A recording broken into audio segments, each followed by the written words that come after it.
This summer has been different to our usual summers here at Moat Cottage. Due to it actually raining in the first half of summer, the lawn is still green and the roses are still in bloom. We've had some nights below 20 degrees Celsius, which has meant on those nights sleeping has been possible. Of course, it's still a lot warmer in the house. During the days, I harvest, preserve and use the bounty from the garden. Everything from herbs, fruits, eggs, medicinal flowers, and of course vegetables. I never want anything to go to waste. And if possible, I want to have enough to get my family through the whole year. Summers here are generally hot and dry, which is perfect for drying my flowers naturally.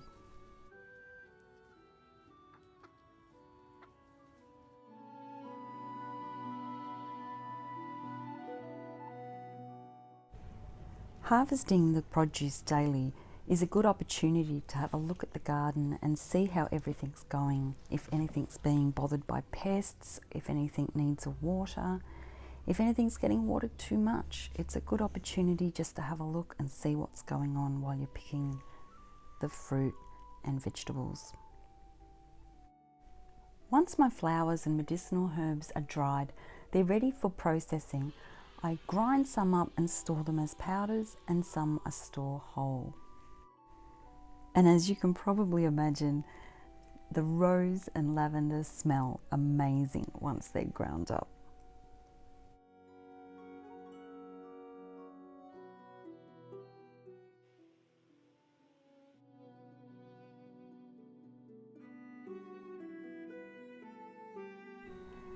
The metal container garden is due for a refresh. I needed to move the thyme over and fill up the pots with extra straw, poultry poop from the deep litter coop area, as well as mushroom compost, and sow in some herb seeds. I've already pulled out the herbs that had gone to seed so that I can plant them straight back in. I have overfilled the tank pot as it will reduce down over time. It's a very shady position that gets some full sun in the hot summer and no sun in the winter. So dill, chives, parsley and thyme will all do well in this pot. But the echinacea and Vietnamese mint will need to be moved in the winter so they can get a little bit more sunshine to keep them happy. Watering is a big part of summer homesteading in Australia.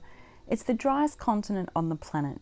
So to keep the garden and animals alive, it's a priority to keep on top of this chore.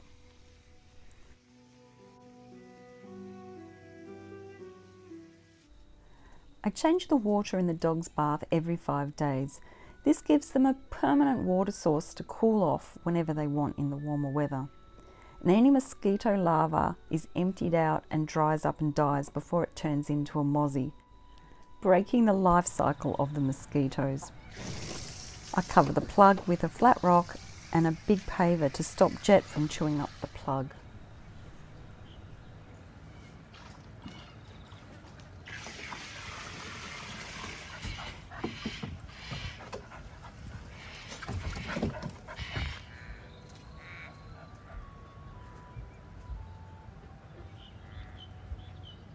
Drying washing in the summertime is so quick and easy.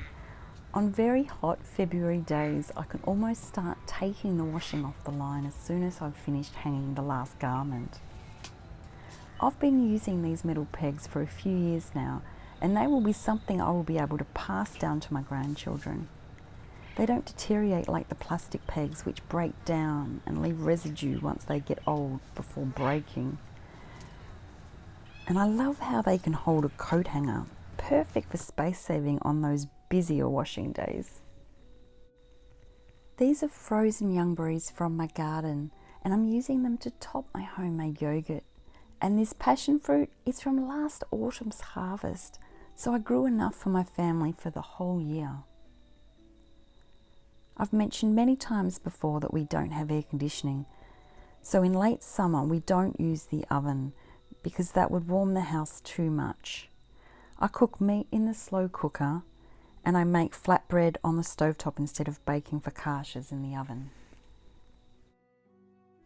I make up a batch of dough and roll out and cook as needed. The rest of the dough is wrapped in a beeswax wrap and kept in the fridge. It can last well for a few days and get used as required.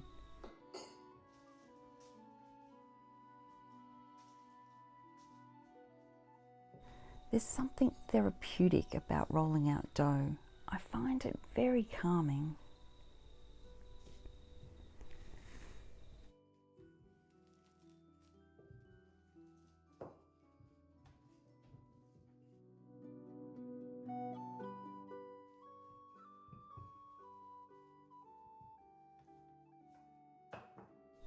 When the flatbread is rolled out, it gets cooked on the hot cast iron fry pan.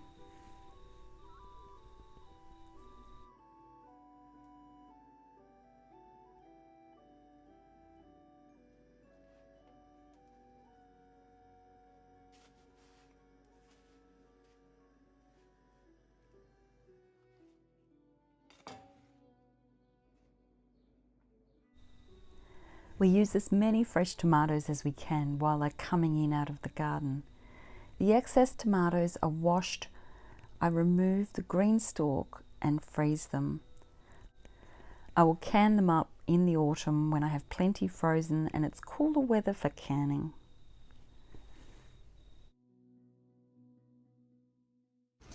Harvesting zucchinis needs to be done once and sometimes twice a day. I don't like big zucchinis full of seeds or that are hard. Any like that goes straight to the ducks and chickens. I don't have any for them today, so today they're just going to have some grain.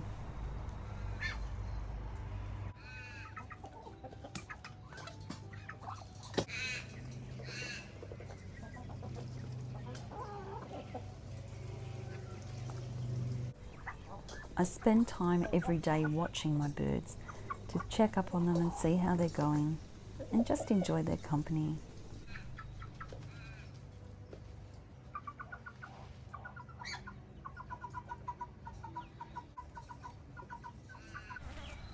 I boil and peel over 730 eggs per year to feed Jet and Echo 1 egg a day.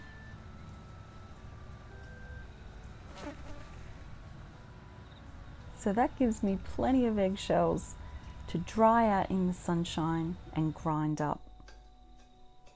Once I've ground it all up with a rock, I can place it around my vegetables in the vegetable garden. I place it around my tomatoes, zucchinis, chilies, capsicums, pumpkins and squash. It'll add in some calcium so that in 3 years' time when I plant in the same position again, there won't be a nutrient deficiency in the soil. If you're a regular viewer of my videos, you'll know that I'm always adding things into the soil, whether it's alpaca poo, chicken poop, duck poop, and even comfrey tea. I've been growing food in the same small space for nearly 20 years without chemicals, and adding things in really makes a difference.